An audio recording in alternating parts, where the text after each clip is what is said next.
أو نشاء لطمسنا على أعينهم فاستبقوا الصراط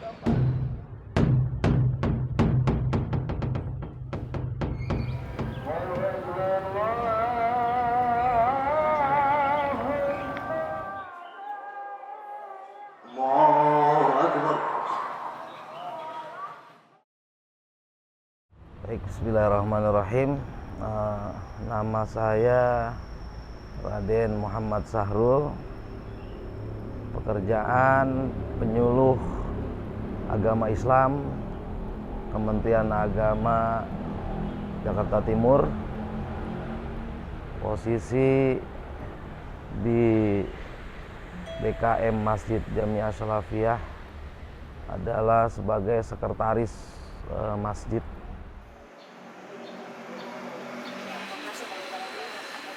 Awal mula kami berkegiatan di masjid ini dari semenjak kami menjadi remaja masjid. Terus kami mengabdikan diri bersama teman-teman di Jatinegara Kaum ini, para pemuda, mengabdikan diri sebagai remaja masjid, kegiatan-kegiatan yang lainnya di Jatinegara Kaum. Sampai pada titik seperti ini kami terus mengabdi untuk kemakmuran Masjid Jamiah Salafiyah dan Makam Pangeran Jayakarta.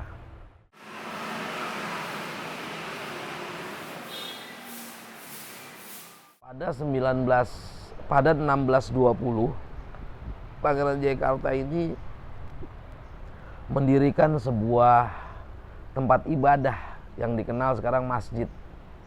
Dahulu masjid tersebut belum dinamakan, baru pada tahun 1900 awal dinamakan menjadi Masjid As-Salafiyah. Nah, masjid ini dijadikan oleh Pangeran Jayakarta bukan hanya sebagai ritual ibadah, tetapi dijadikan oleh Pangeran Jayakarta sebagai pusat kegiatan apapun, baik pusat pendidikan, pusat perekonomian, pusat pergerakan politik dan semacamnya untuk melawan daripada VOC. Nah, seiring berjalan waktu pada tahun 1640, Pangeran Jayakarta semakin lama semakin tua usianya. Nah, tepat pada 1640 beliau meninggal dunia. Nah, mulai pada saat itulah adanya makam Pangeran Jayakarta di Jatinegara Kaum ini.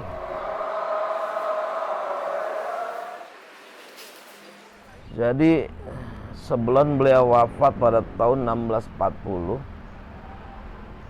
beliau mengumpulkan anaknya, keturunannya dan keluarganya untuk merahasiakan makam beliau, keberadaannya sampai kolonial atau penjajah ini tidak ada lagi di bumi Jayakarta.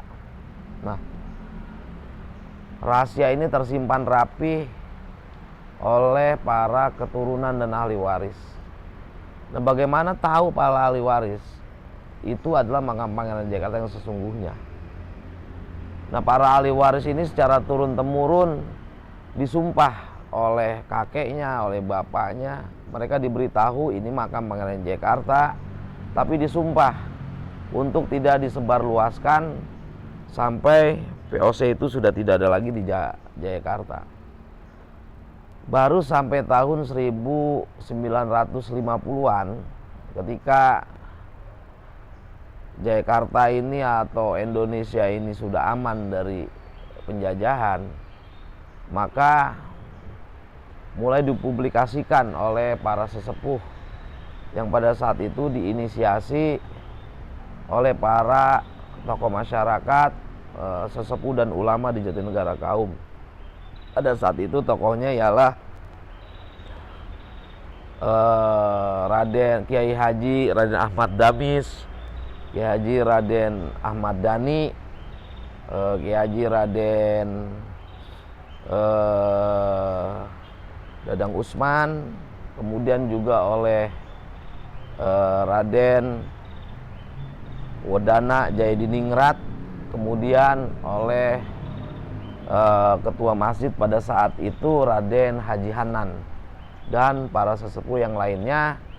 Dihadiri publikasi tersebut oleh Menteri Agama pada saat itu ialah Haji Muhammad Dahlan.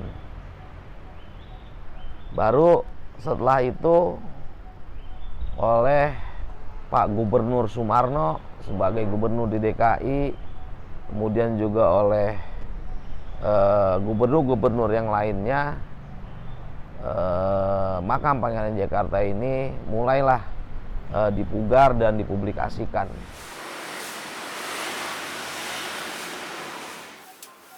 Silsilah keturunan Pangeran Jayakarta dan pangeran-pangeran yang ada di kaum ini tercatat dengan sangat rapi. Pada tahun 1900 sampai 1940 pencatatan sejarah itu atau silsilah ditulis oleh Raden Haji Ahmad Damis sebagai juru tulis atau juru sejarah di Jatinegara Kaum, kemudian oleh Raden Haji Supenadiningrat. Nah, beliau ini mencatat silsilah keturunan keluarga besar Pangeran Jayakarta maupun Pangeran Sagiri, Pangeran Sangiang, dan pangeran-pangeran yang ada di Jatinegara Kaum ini itu dicatat oleh beliau melalui naskah-naskah atau manuskrip yang ditulis sebelumnya. Alhamdulillah catatan tersebut 6 jilid ada disimpan dengan rapi oleh ahli waris. Sampai sekarang catatan tersebut karena sudah beradak pidak diperbaiki atau disalin ulang kembali. Hamdan syakirin. Jadi kami sebagai keluarga besar, sebagai pengurus masjid, event-event tertentu seperti ziarah atau upacara Pangdam Jaya, upacara HUT Kota DKI, kami selaku tuan rumah, selaku pengurus masjid, gitu kan, diposisikan sebagai ahli waris. Kemudian pula kami akan menjelaskan terkait silsilah sejarah daripada keberadaan Pangeran Jayakarta. Dan daripada Pangeran Jayakarta diwariskan, ini namanya Kerisi Jangkung. Jadi kami sebagai keturunan ahli waris dan pengurus masjid mempunyai tanggung jawab secara moral untuk mensyiarkan atau mempertahankan daripada eksistensi masjid yang dibangun oleh Pangeran Ahmad Jayakarta. Menjadi sebuah kewajiban bagi kami sebagai ahli waris, sebagai warga Jatinegara Kaum, dan bahkan sudah menjadi kewajiban bagi pemerintah setempat untuk mempertahankan, mensiarkan daripada situs cagar budaya yang sangat sakral ini. Nah, perasaan kami tidak pernah ada kata sedih, tidak pernah ada kata tidak semangat, karena ini adalah kewajiban dari warga keturunan dari Pangeran Jayakarta. Dalam rangka hari ulang tahun. Nah, upaya dari lembaga terkait atau pemerintah ini kan oleh Sudin Kebudayaan atau Dinas Kebudayaan pada saat itu membuat sebuah undang-undang ya tentang situs cagar budaya makam Pangeran Jayakarta. Nah, mulai keluarnya undang-undang tersebut, makam Jayakarta ini mulai diperhatikan, kemudian juga mulai ada rehab-rehab gitu. Dan juga dari sejarahnya mungkin mulai tercatat di Pemda DKI dan pemerintahan.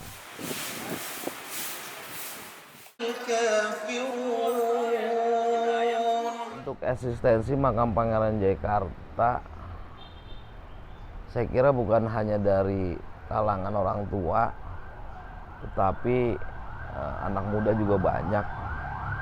Tapi yang perlu digarisbawahi bagi kami selaku pengurus masjid adalah yang paling utama bagaimana kalangan masyarakat itu mengetahui dari sejarah perjuangan Pangeran Jayakarta yang selama ini dalam tanda kutip anak-anak muda ini sudah hampir tidak mengenal terhadap siapa itu Pangeran Jayakarta, perjuangannya seperti apa yang dia lakukan pada saat itu.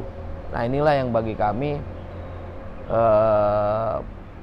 kalangan masyarakat ini harus mengetahui. Oleh karena itu kami dengan pengurus masjid dan para ahli waris membuat ide untuk membuat konten YouTube gitu kan, untuk memperkenalkan sejarah, budaya dan semacamnya agar mereka semua bisa mengenal siapa itu Pangeran Jayakarta dan para generasi penerus setelah Pangeran Jayakarta.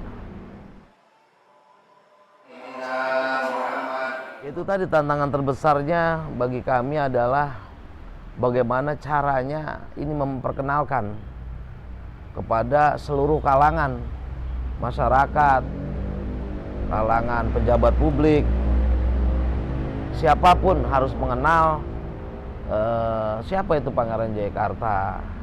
Karena memang ada sebagian dari sejarawan dalam tanda kutip itu bahkan menganggap sosok Pangeran Jayakarta ini adalah fiktif. Bahkan menganggap Pangeran Jayakarta ini adalah orang yang membunuh para ulama dan semacamnya. Ketika pada tahun 1525 ketika terjadi pertempuran antara laskar-laskar Demak, Cirebon, Banten melawan daripada Sunda Kelapa yang bekerja sama dengan Portugis. Nah, ini ada bagi kami masyarakat harus mengetahui lah, kalangan harus mengetahui siapa itu Pangeran Jayakarta, bagaimana perjuangan beliau di tanah Jakarta ini. Nah, ini harus diketahui oleh seluruh kalangan masyarakat.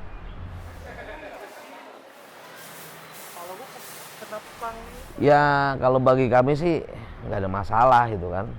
Silakan saja yang namanya mitos, kemudian hal-hal yang di luar akal nalar logika, bagi kami silakan aja, itu interpretasi masing-masing. Yang paling terpenting ketika mereka berziarah, mereka datang kemari, itu adab dan kesopanan yang lebih didahulukan. Karena yang kita datangi ini adalah sosok seorang pejuang, sosok seorang ulama, bahkan banyak masyarakat, kalangan berbagai macam kalangan menganggap beliau adalah seorang wali min auliyaillah. Kita lanjut bersilaturahmi di harapan jangka panjangnya ini banyak cita-cita dari kami sebagai pengurus.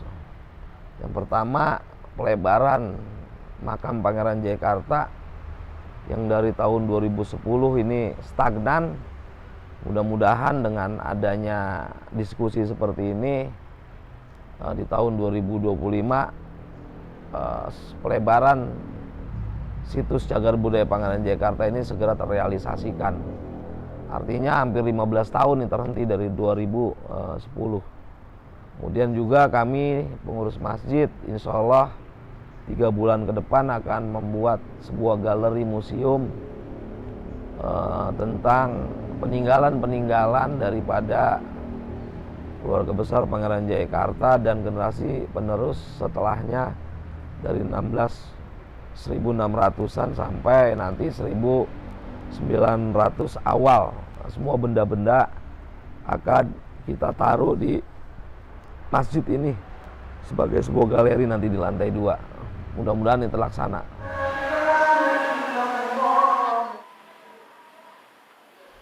Pesan kami sebagai pengurus masjid kepada teman-teman kaula muda cuma satu, jangan lupa sama leluhur. Kita harus sering banyak baca buku tentang sejarah leluhur kita, bahkan cuma bukan leluhur di Jakarta, leluhur Nusantara. Sebab kalau tidak ada beliau, para leluhur kita yang berjuang, Wali Songo, generasi setelahnya, generasi sebelumnya, mungkin ini tidak ada Indonesia. Oleh karena itu, harapan kami kepada teman-teman semua, jangan pernah lupa terhadap para leluhur. Kalau bahasa kata Bung Karno, jas merah. Jangan sekali-kali melupakan sejarah. Itu dari kami. Baik, terima kasih. Assalamualaikum warahmatullahi wabarakatuh.